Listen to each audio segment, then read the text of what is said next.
This video was brought to you by Nebula. South Africa's political reputation is in tatters.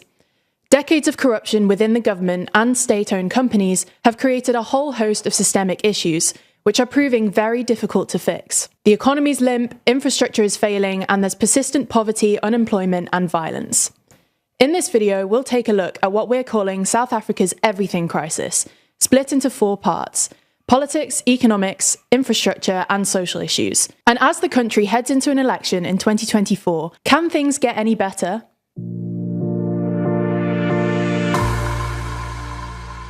Before we start, if you haven't already, please consider subscribing and ringing the bell to stay in the loop and be notified when we release new videos. Firstly, let's look at South Africa's political crisis. After the end of white minority rule in 1994, the country became what's known as a one-party dominant state, led by the ANC, the African National Congress. The ANC, whose first president was Nelson Mandela, promised to reduce poverty and increase social mobility for black South Africans, as well as transform the economy through the Black Economic Empowerment Programme. The ANC has won 6 successive elections and appointed 5 presidents, controlling politics at the national, regional, and local levels. Apartheid has left South Africa with a lot of domestic problems as well as diplomatic isolation from the rest of the world. Initially, the ANC made impressive strides to address these problems, leading to relative political stability over the next decade. This meant that South Africa was able to emerge as a dominant power in Africa, and between 1995 and 2003, South African GDP grew an average of 3% per year, which was about double the rate of the previous 15 years. However, as South Africa's wealth and international status grew, so did factionalism within the ANC, and the ambitions of its political elite. The ANC was torn between those who espoused Nelson Mandela's approach to racial reconciliation, and a more populist faction represented by former President Jacob Zuma. From the mid-2000s, under Zuma's influence, corruption, nepotism, and fraud became rampant within government bodies. Zuma had served as South Africa's deputy president between 1999 and 2005, before becoming the ANC's presidential candidate in 2007. Zuma was then duly elected in 2009 and 2014, despite facing hundreds of criminal charges throughout this period. In June 2005, Zuma was charged with a mind-boggling 783 counts of money laundering and racketeering, after allegedly accepting bribes from a French arms company during the apartheid-era South African arms deal. Then, a few months later, he was charged with rape, before being acquitted the following year. Zuma's corruption charges were also dropped in 2006, before another corruption indictment was initiated and then dropped again in 2008. Zuma's trial continued to be postponed multiple times after this, due to spurious claims that the judges were biased.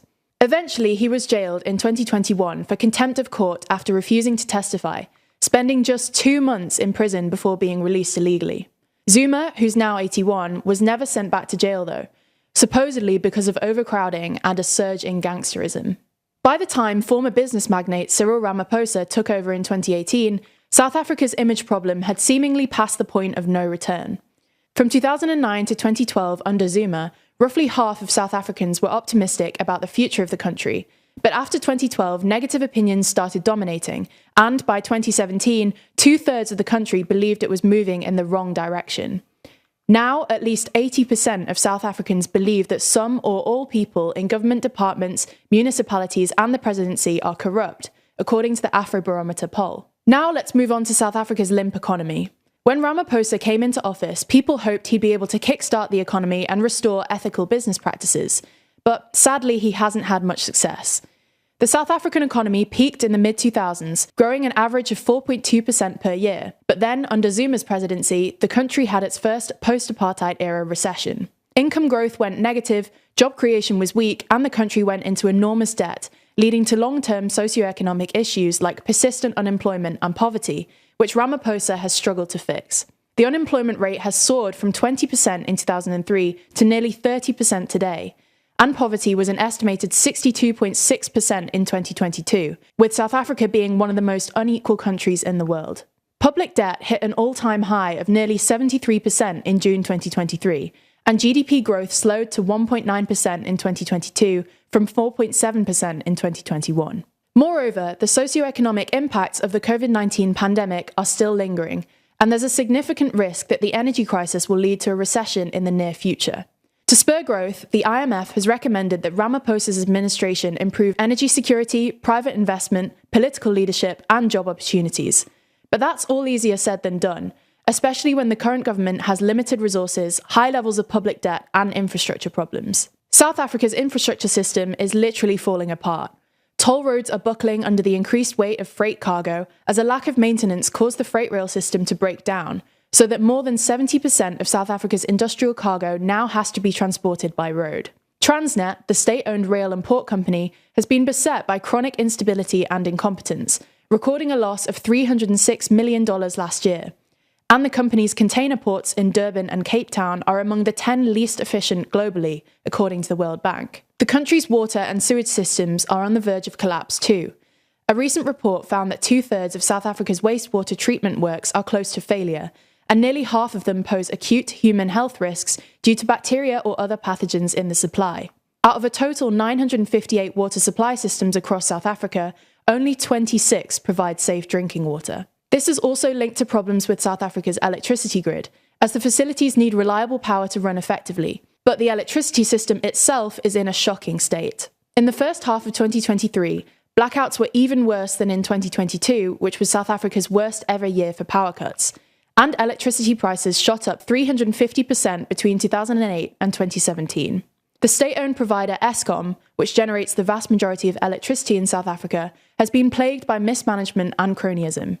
Back in 2011, Zuma's Minister of Public Enterprises, Malusi Gigaba, dismantled the long-standing Eskom board, replacing all but 2 of its non-executive directors, and imposed a requirement that all of Eskom's coal supply contracts be from mining companies with more than 50% black ownership.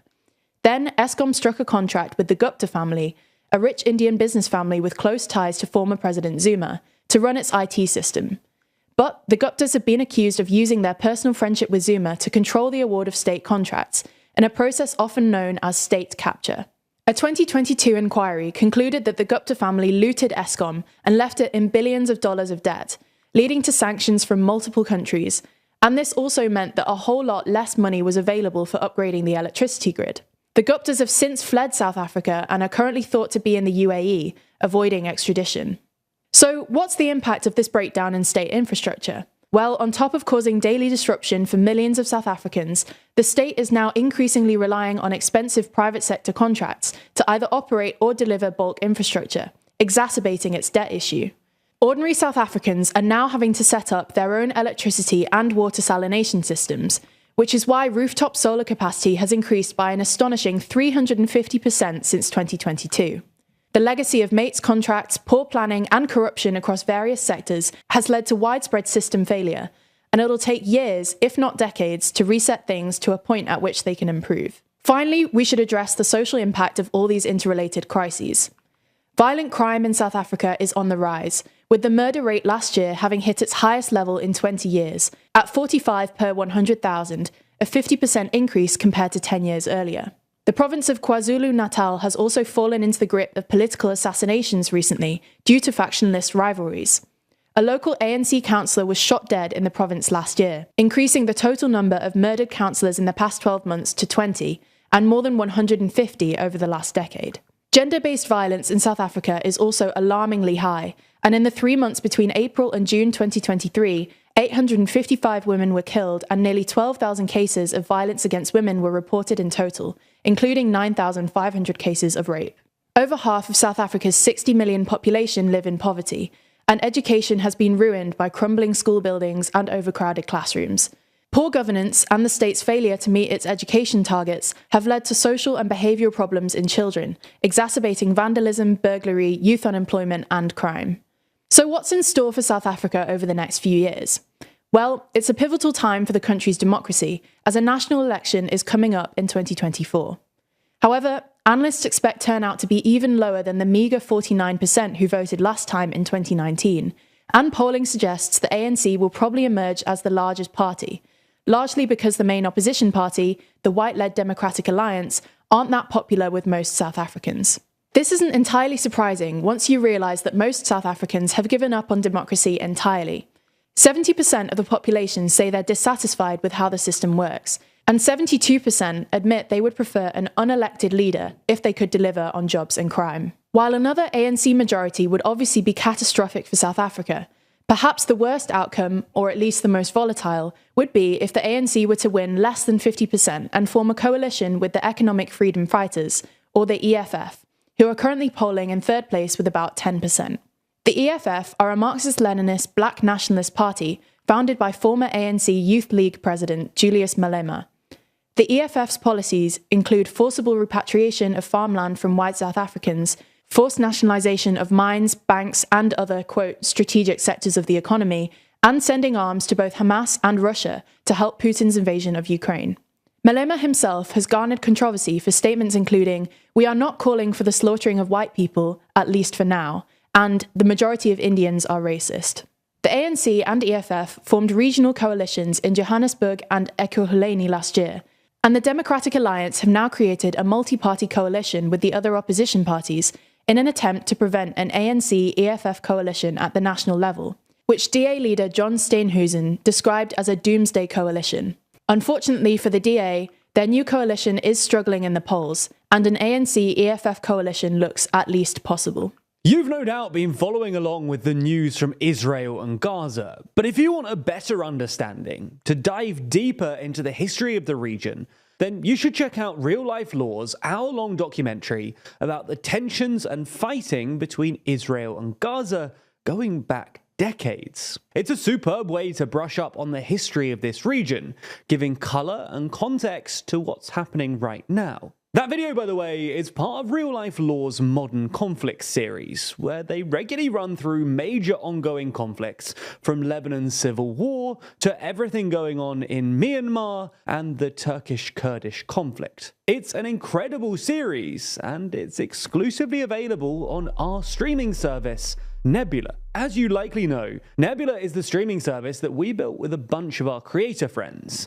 and is home to tons of smart educational content. The best part is that by signing up, you not only get access to exclusive series like Modern Conflicts, China Actually from Polymatter, or The Logistics of X from Wendover Productions, it also directly supports TLDR. That's because you signing up contributes to the budgets of these big documentaries and helps us to grow and expand our ambitions. So if you want to sign up, use the link below, because that not only supports us directly, but it also gets you a Nebula annual plan for 40% off. That's less than £2 a month, which is an incredibly good price for an independent streaming service, which not only supports creators, but also provides you with tons of ad-free exclusive content. Anyway, thanks for your support and for backing Nebula.